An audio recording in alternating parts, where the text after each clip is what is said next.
So, you're a brand new player. You're sitting down, you're ready to play some D&D, and all of a sudden, you feel lost.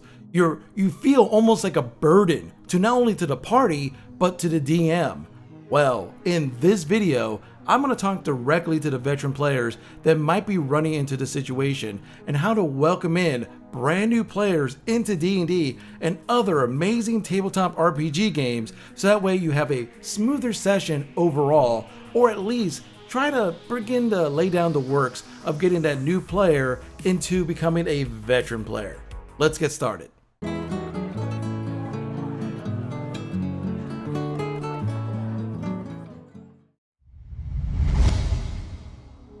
Number 3, if you don't know the status of the new player, if they know anything about D&D, if they have a character created beforehand, guide them through the character creation process. Matter of fact, if you have some side characters, especially at the table side, that you're actually sitting down at the table, maybe make some side characters. Make a mage, a thief, a cleric, a fighter, a monk, just on the side. No name, no description, just some basic stats, especially if you're doing something like a one-shot to get them going. It works great, especially on impromptu sessions where a buddy might be bringing a friend and they don't really know, and you don't want to slow down the rest of the party. You just want to get the person in and see if they enjoy the game. Have some characters on the side and just guide them through some of the basics and guide them through the math of like, hey, if you're going to roll initiative, roll the dice and this is what you add, the very basics. This makes the onboarding process very interesting, but also if the rest of the party's there and if you're also veteran players,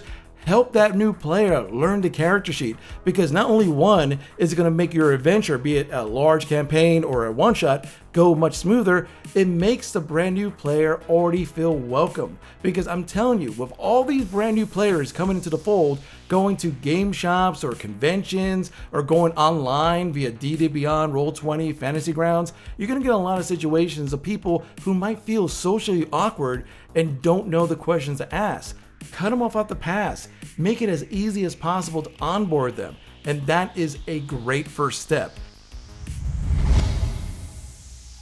Number 2, the rule of cool. Here's the thing. In D&D or any other tabletop RPG game, sometimes as a DM, you're going to let things slide or modify things here and there because of the rule of cool. Basically is, if you think something is pretty fun or they're doing something pretty neat, don't sit there and harm the player or make the player feel like they made a mistake.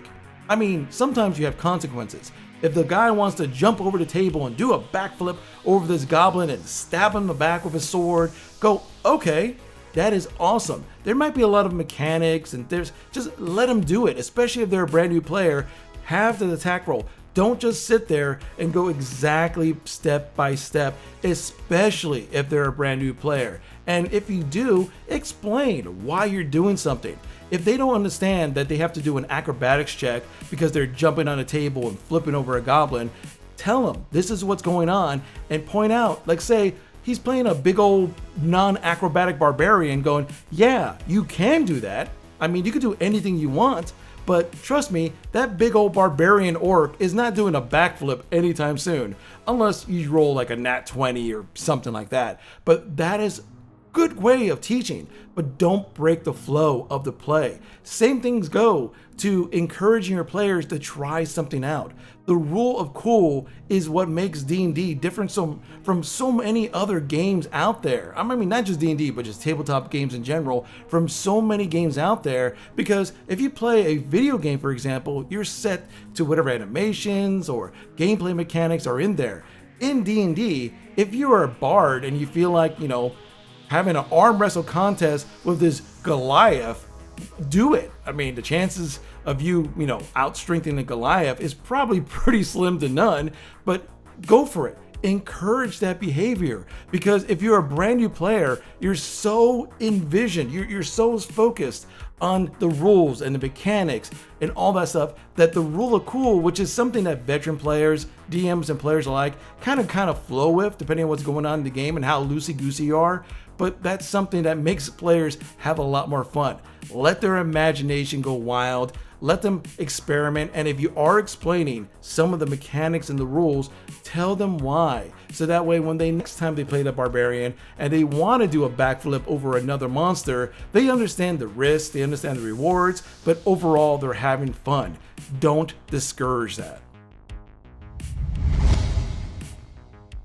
Number 1, don't overload brand new players. For example, most people only need the player's handbook, but some very excited brand new players, before even playing their very first game, they're going to go out and buy the entire Dungeon Master's Guide and Monster Manual and all the other books out there, spending hundreds of dollars because they're so excited, and to be very honest, they don't know any better. They might think they need every single book out there, be it in hard copy form or through a digital site like D&D Beyond or Roll20 and the like. So take a moment, filter down, talk to them, filter down exactly what they need, and really encourage that they don't need to know every single rule. Heck, most DMs don't know every single rule. As a matter of fact, I would say most DMs don't know even a fourth of all the rules and the items and spells, because things are always changing. Things are always very, very fluid. Plus, it's a ton of information. Take the time to teach them that D&D at its very heart is not about just the book and the rules. What makes tabletop RPGs work is the imagination and fun. I mean, the rules are a guideline. That's why it's the player's handbook and not the player's rule book. You're not going to get penalized because you miss one specific thing. Yes, does it make it better that you follow the player's handbook for balancing reasons and all that stuff? Yes, overall it makes it better.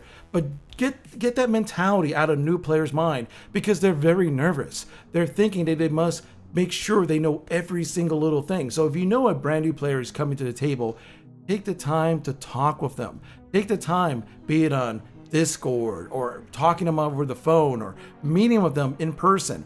A session 0, which is usually a prep session, one-on-one with a brand new player would mean so much to them. It gets their nerves out. Teach them exactly what they need to know, the very basics, and then over time they'll learn what's going on. If you're at a situation like a convention that you can't do that type of stuff, go very slowly as you go through the game and teach them the basics whenever they do an action. Teach them what initiative is. Teach them when to attack. Teach them what powers their characters have and explain it in a very simple way. And if you add all those rules, the other 2 rules and this one together, it really welcomes in brand new players. It makes them think a bit out of the box, and it makes them feel they're not as much of a burden to the party and to the campaign, because over time they'll get better and they'll learn, and most importantly, they want to come back because they don't feel like they have to know every single thing. It's not like you're studying for a master's degree. You're just trying to have fun and play a game with friends and maybe have a couple beers or just joke around. And in the end, that's what really matters, the fun of it all. The whole point of One Shot Tavern is for me to share my opinion on things, but also for you to kind of teach me things as well. And for you guys to ask questions. If you're a new player, talk about things that you encountered as a new player, things that have encouraged you, things that discouraged you. I really want to know. And as always, I'll see you on the next adventure.